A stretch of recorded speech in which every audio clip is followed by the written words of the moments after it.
Shalom saudara-saudara, selamat pagi. Puji Tuhan, saya percaya pagi ini menjadi pagi yang menyukacitakan, pagi yang penuh lawatan. Kita sudah sama-sama memuji, kita sudah sama-sama menyembah Tuhan, dan kita akan mendengarkan firman Tuhan.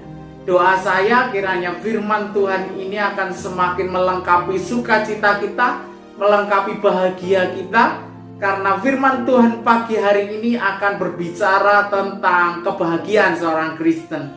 Saudara-saudara, bicara tentang bahagia, bicara tentang standar, bicara tentang sudut pandang. Ada orang yang berbahagia ketika dia bisa bersama-sama dengan keluarganya.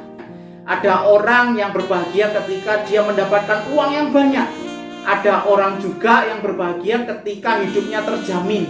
Tetapi ada orang lain yang juga berbahagia ketika dia hanya bisa melihat anak istrinya makan dengan baik, minum dengan baik, kebutuhannya tercukupi. Dalam hari itu, saudara-saudara, kita pun sebagai orang Kristen harus memiliki standar, memiliki sudut pandang yang benar mengenai kebahagiaan ini. Tuhan Yesus dalam Matius pasal 5 ayat yang ketiga, beliau mengatakan tentang ucapan bahagia mengawali khotbahnya di bukit, mengawali khotbahnya mengenai kehidupan agamawi. Dalam ayat ketiga pasal 5 dari kitab Matius, kita akan tahu Yesus mengatakan, berbahagialah orang yang miskin di hadapan Allah, karena mereka akan memiliki kerajaan sorga. Tentu miskin di sini bukan miskin seperti yang kita bayangkan, seperti yang kita bisa gambarkan, seperti yang kita lihat dalam kehidupan sehari-hari. Tetapi miskin yang dimaksud adalah keadaan di mana seseorang yang merasa gak punya hal yang lain selain Tuhan, gak punya hal yang bisa dia jaminkan selain Tuhan. Hanya Tuhan yang menjadi jaminan dalam hidupnya. Ini yang dimaksud Tuhan Yesus dengan miskin.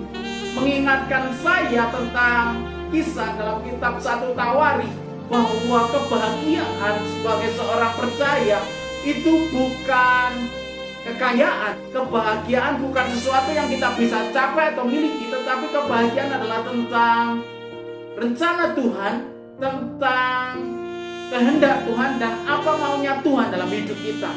Oleh sebab itu mari kita buka 1 Tawarikh. Saya akan bacakan buat kita semua 1 Tawarikh pasal 21 mulai ayat yang pertama. Iblis bangkit melawan orang Israel dan ia memujuk Daud untuk menghitung orang Israel. Lalu berkatalah Daud kepada Yoab dan kepada para pemuka Israel, pergilah, hitunglah orang Israel dari Beersheba sampai Dan, dan bawalah hasilnya kepadaku supaya aku tahu jumlah mereka. Lalu berkatalah Yoab, kiranya Tuhan menambahi rakyatnya 100 kali lipat daripada apa yang ada sekarang. Ya Tuanku Raja, bukankah mereka sekalian hamba-hamba Tuanku? Mengapa Tuanku menuntut hal ini? Mengapa orang Israel harus menanggung kesalahan oleh karena hal itu? Namun titah raja itu terpaksa diikuti oleh Yoab. Maka pergilah Yoab menjelajah seluruh Israel, kemudian kembali ke Yerusalem. Saudara-saudara, ketika kita baca sampai dengan ayat yang keempat ini, tentu akan muncul pertanyaan. Apa salahnya menghitung jumlah rakyat? Apa salahnya sensus penduduk, saudara-saudara? Sampai-sampai di ayat yang keempat dikatakan Yoab dengan terpaksa melakukan titah raja itu.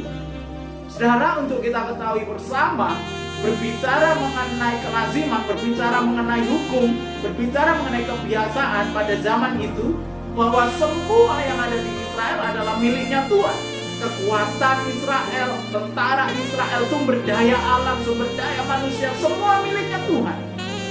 Jadi untuk menghitung jumlah rakyat diperlukan titah dari Tuhan. Tetapi jika tidak ada titah dari Tuhan, tidak ada perintah dari Tuhan, ini dianggap sebagai sebuah pelanggaran. Dan Daud menyuruh Yoab menghitung jumlah rakyat Israel tanpa perintah dari Tuhan. Oleh sebab itu Yoab sebenarnya merasa keberatan, tetapi dia melihat Daud sebagai raja, dia tetap melakukannya. Lalu kenapa Daud menyuruh Yoab untuk menghitung jumlah rakyat Israel, saudara-saudara? Karena pada waktu itu Daud melihat kerajaan-kerajaan di sekitar Israel mulai mengalami kekalahan akibat perang.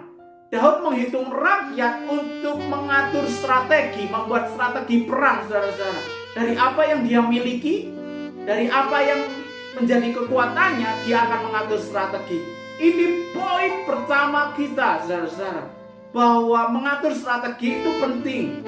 Mengatur strategi seperti yang Daud lakukan itu adalah hal yang utama. Tetapi mengatur strategi dengan mengabaikan tuntunan dari Tuhan adalah sebuah kesalahan yang fatal, saudara-saudara. Dan kebahagiaan orang Kristen, saudara-saudara, adalah hidup dalam tuntunan Tuhan. Garis bawahi bahwa kebahagiaan orang Kristen adalah hidup dalam tuntunan Tuhan. Ayat yang kelima, saudara-saudara, lalu Yoab memberitahukan kepada Daud hasil pendaftaran rakyat. Di antara seluruh orang Israel ada 1.100.000 orang yang dapat memegang pedang, dan orang Yehuda ada 470.000 orang yang dapat memegang pedang. Orang Lewi dan Benyamin tidak dimasukkannya dalam pendaftaran sebab titah raja itu dianggap kecil oleh Yoab. Tetapi hal itu jahat di mata Allah. Sebab itu diajarnya orang Israel. Lalu berkatalah Daud kepada Allah, aku telah sangat berdosa karena melakukan hal ini. Maka sekarang jauhkanlah kiranya kesalahan hambamu, sebab perbuatanku itu sangat bodoh. Saudara-saudara, poin kedua yang harus kita pahami bahwa Daud mengakui kesalahannya. Dia mengatakan bahwa apa yang dia kerjakan adalah bodoh. Dia mengakui kesalahannya di hadapan Tuhan.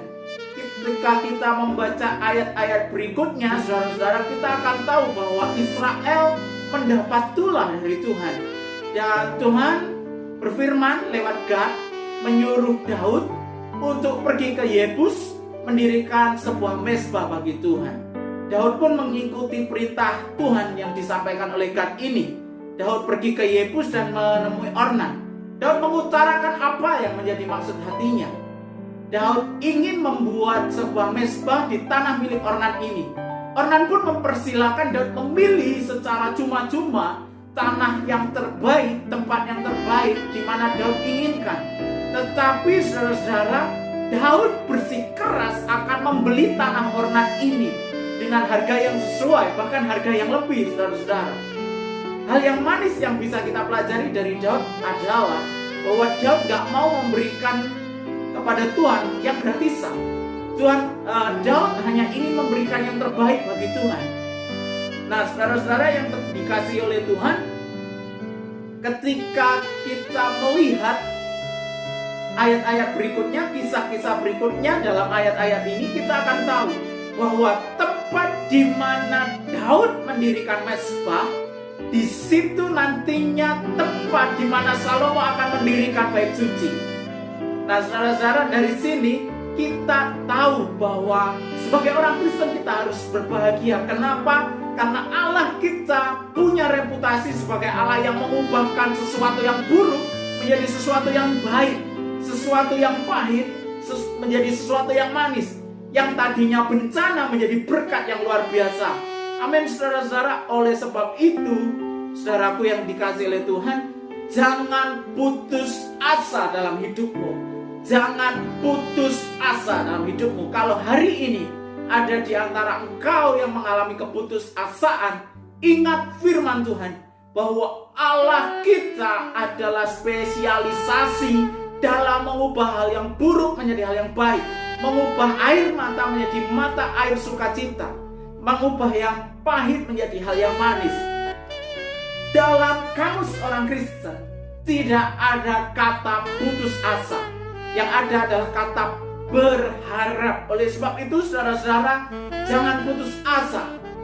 Saudara, kita harus tetap berbahagia. Sebab pengharapan yang kita tunjukkan kepada Allah yang hebat ini tidak akan menjadi pengharapan yang semu. Tetapi firman Tuhan katakan, pengharapan adalah sau yang kuat, adalah jangkar yang kuat buat kita, saudara-saudara. Tetaplah berharap kepada Allah yang sedemikian hebat ini. Jangan putus asa.